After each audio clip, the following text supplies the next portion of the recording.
Welcome guys, today I'm going to explain why you get what you do not want. So this is because of fear. I'm sure you have experienced this when you really fear something and you end up attracting it into your life. This could be poverty. If you really fear going broke, you might go broke. If you fear conflict, then you might end up attracting conflict. Or for example, failure. If you just fear failing with something, then you might end up failing. Happens more often than not, especially happened for me. Fear is basically an emotion. Emotion stands for energy emotion.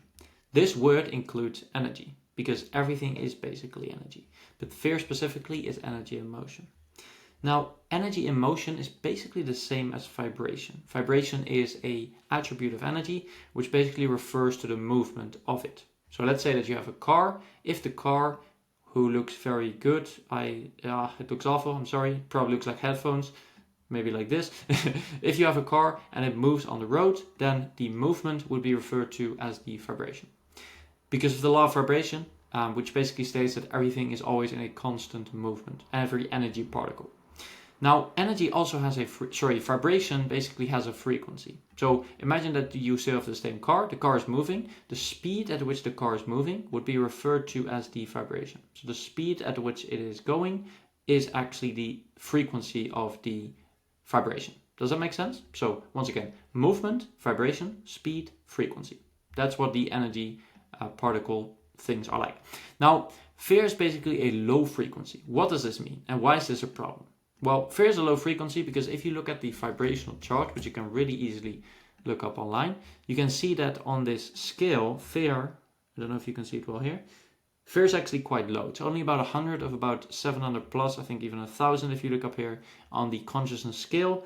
I think they basically measured this as well. Like you literally vibrate at a lower frequency when you are in fear. So your car moves at a lower speed when you are in fear. That's maybe the best analogy I can give. Now, when you look at the law of resonance, this explains why this is a problem. The law of resonance basically refers to object A with frequency A resonates with object B with frequency A. So let's say that this is the object A and this is the object B, and they both have the same frequency. That might be easier for you to understand. They both have the same frequency. Because they have the same frequency, they resonate. And that's why like attracts like. You can refer this to a radio station. If your radio station is tuned to 4 Hertz, and Hertz is like a unit of frequency, doesn't really matter too much. I'm not that into science, to be fair. Let's say that you have a radio station at 4 Hertz. If you tune your radio station to 4 Hertz as well, then you're only going to hear this music. But if you tune your radio station to 20 Hertz, you're not going to hear the music from 4 Hertz, if that makes sense. So that's the reason why if you are fearful, you're in a low frequency. And you attract things and you literally perceive things with this frequency, which is exactly the reason why you get what you do not want. Hope this helped, and if it did, please drop a like. See you in the next